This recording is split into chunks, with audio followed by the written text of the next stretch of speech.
Assalamu alaikum wa rahmatullahi wa barakatuh. Senga Fauzi M is my name as usual. Thank you for subscribing to my YouTube channel.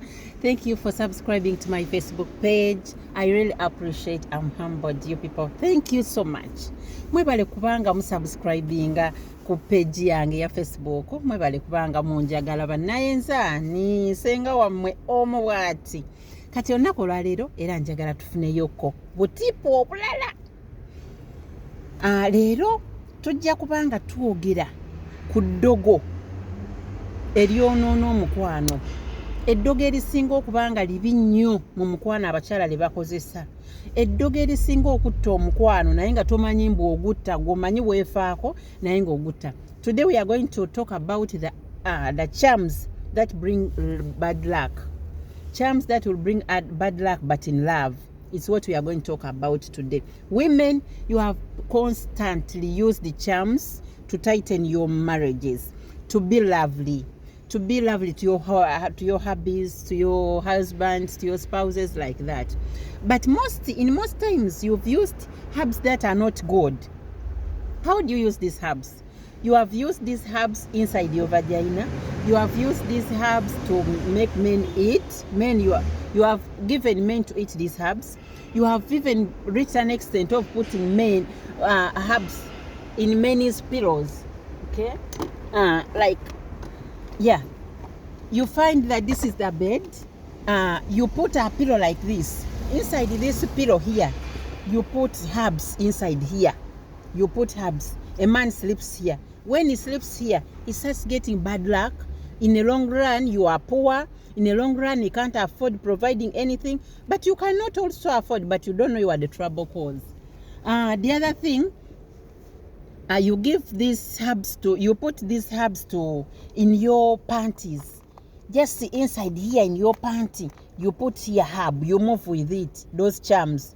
Some of them are bad. And today I'm going to give you exactly the names of those herbs that are bad, that bring bad luck.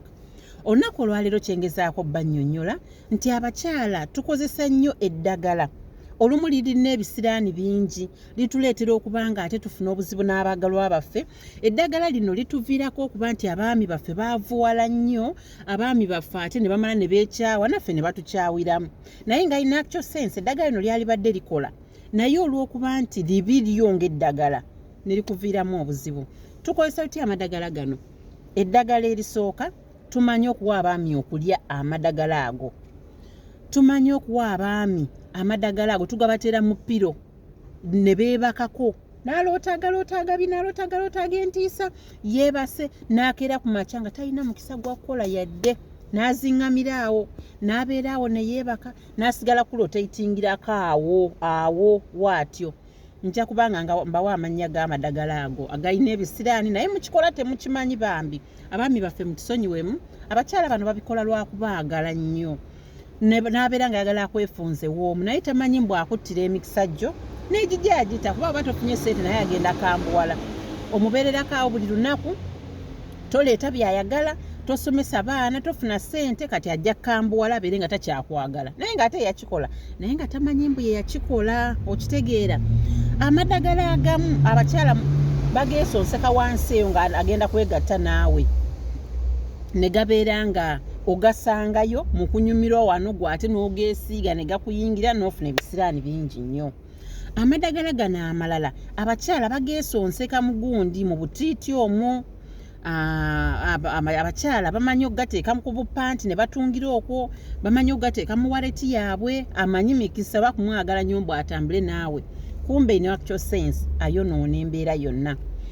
Some of these herbs I will go on mentioning one by one, but in English I don't know because I did not go so much to school that I know this. Those who took agriculture, there are some botanical names for these herbs, but still they are so hard to interpret. Okay, so I'll mention these herbs in my language, but in most cases these are herbs that are their leaves. They are leaves, others are roots, others are stems, but when they give you your luck begin emaciating and emaciating, not until you become poor, not until you become selfless, not until you become peaceless. You are pissed off always because you're not getting money in turn. So amadagala gano erisooka ku lyo mwagala nnyo okweraguza naye abasawo bano nabo bakozi ba ssente kati ajja kuwa eddagala nga baliyita buza. Buza is a leaf ebuza koola buza naye abuzaabuza emikisa gy'omuntu. Kati owadde bbaawo buza alye oba omutadde wansi ajja kubuzaabuza emikisa gye abeere nga buli gyagenda bosi wagamba no please gwakola kino gwakola kino gwakola kino. The boss will always reject your husband because you have used that herb. So buza abuzaabuza emikisa bajja mukuomukozesa mu ngeri kya mu ngeri kinaye abuzaabuza emikisa. Then too waliyo eddagala eryo bayita enfuni oba muzingankata. Akantu ako guba muddo ne gubeerako obuteekako nga bu fruits ng'obubala naye nga bwezingamu bugenda bukoyiringa. Eryo eddagala nalyo libi nnyo omusajja limukoyiringira ebirowoozo n'alowooleza awo. The man will not think. The man will not think ahead. The man will not plan. So, because of that, you always put them in their on their pillows. Waliyo eddagala eddala. Eddagala eryo baliyita sekotoka. Kati sekotoka oyo naye mubi nnyo kuba akotola omusajja n'abeera awo nga just akotese teyeetegeera ali awo kwegamba ebirowoozo byonna biri awo biri sopuwa. N'amadagala amalala mangi mbatuddeko mbawangudde. Amadagala ng'ago mu lusoga baliyita mbatyayimeku nalyo ddagala libi nnyo. So okuliwa omusajja oba omussebusi omutuulako buli mukimu omutuulako mu bwongo n'omutuulako mu birowoozo n'omutuulako mu kubeera active n'omutuulako mu mbeera yonna eya buli lunaku. Kyokka tokola olumu okola naye akalimu kokola kati nnyo takasobola kusupportinga family. So my friends, the ladies, be careful when you are told to give your husband. Waliwo kye bayita olusiitisiiti mulunaaba wansi eyo. Olusiitisiiti olwo nalwo lulimu ebisiraani. Olaba ne wolusikisanfuli lulina ebisiraani bingi nnyo. Omusajja tajja kuwa. A man will never provide for you anything, will never give you money, will never give you all that. So please, ladies, be careful on which charms you're giving your husbands. Be careful who has given you. Have you known exactly what to give? So next time I'll come with the herbs that are good. Next time I'll come with the charms that are so good to provide to your husband. So just keep on subscribing to my YouTube channel. Keep on liking my Facebook page. Keep on following me.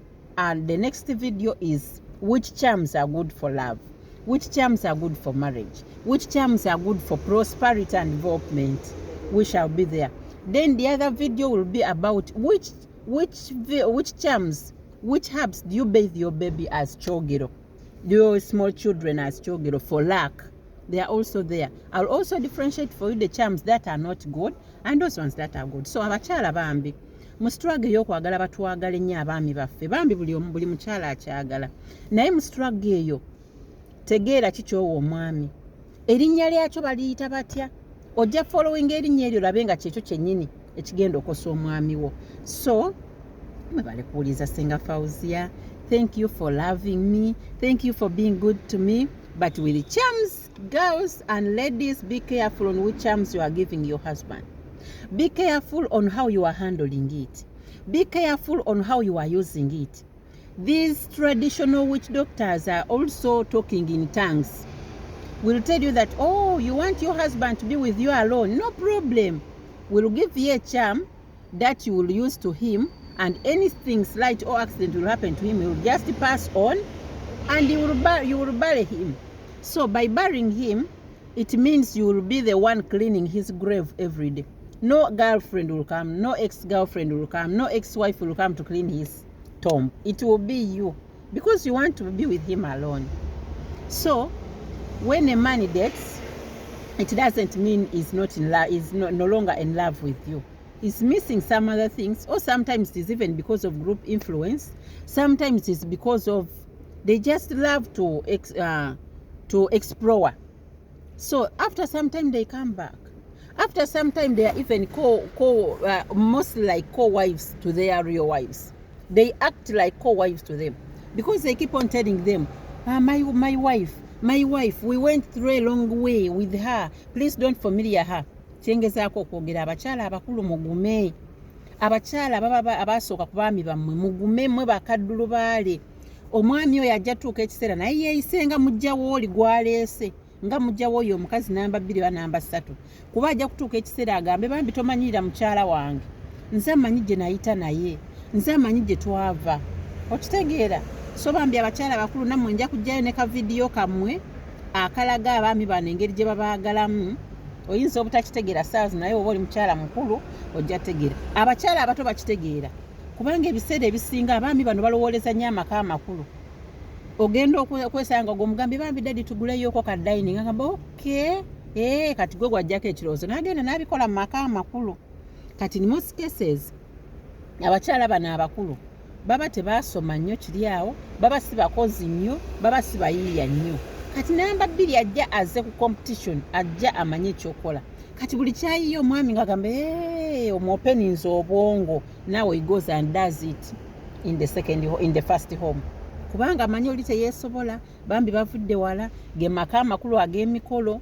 it is the royal family it is the ancestral family we bafiirwa gye baziika emikolo gye gibeera kati alina okikola eri agenda okyaza kubaganyi nga ebintu biri alaali so abakyala batono mwe mugume kuba temulina kyakola abasajja batono bwe babeera abatono mugume mukuume empisa temumanyirira nnyo bakyala bano abakulu mubawe ku kitiibwa kuba yasobola omaintaininga omwami oyo n'omusanga ng'alabika bulungi so tetujja gamba nti nabo babamanyiire naye weekuumire ewuwo naye yeekuumire ewuwe kirungi nnyo nti tebakyatuyisa abajjajjaffe baalinga ennaku zino ate abaami baffe balimu ku magezi amuzimbira eri oba nampankiza eri n'abeera nga tamuleeta kumpi ne wooli so eddagala lyenkyaliko muwulirize nnyo tegeera eddagala kiryenna okuwa omwami ndimuwadde ntya ndimuweeredde muki mulisa n'abaami b empitambi you make your husbands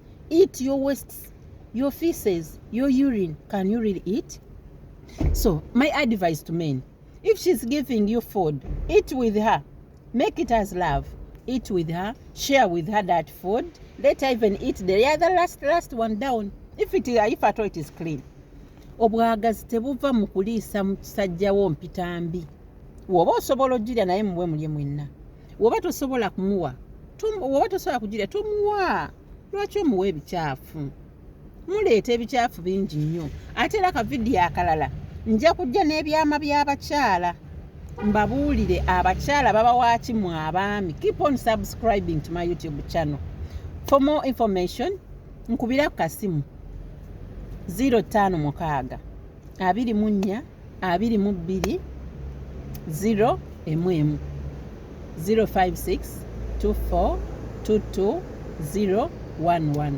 nja kubanga mbabuulira biki ebiddako eddagala eryo eri balikukosezza nga balikuwadde n'otandika osiraana okyejjamu otya n'obeera ng'ojjako ebisiraani ebyo ekidibo ekikwa n'ofuuka omuntu ate ategeera kubanga ye omukyala anaamala okuloga n'alaba ng'ofuuse sekkotoka ofuuse mbatuddeko mbawangudde oli awo toyiiya ajja funa omusajja omulala ayiiya naye bambi naye kimuzibwalira nnyo okutegeera nti yakikola okitegedde so bambi bamaids mwenna mu biyumba eyo mbatumiddeko nnyo abali e Dubai abali Afghanistan abali e Qatar Sri Lanka abali Indonesia abali Abu Dhabi bambi mbaagala nnyo you are the best wife materials muyita mu bingi baana mmwe omuntu avuma bakadaama lwe naakwambalira kadaama ayita mu bingi lwakuba ayina akasente ke kyayagala kyakakozesa kwegamba you are the best wife materials. Assalamu alaikum warahmatullahi wabarakatuh. Senga Fauzia is my name. Keep on subscribing to my YouTube channel. Thank you for making me what I am. Assalamu alaikum warahmatullahi wabarakatuh. Bye bye.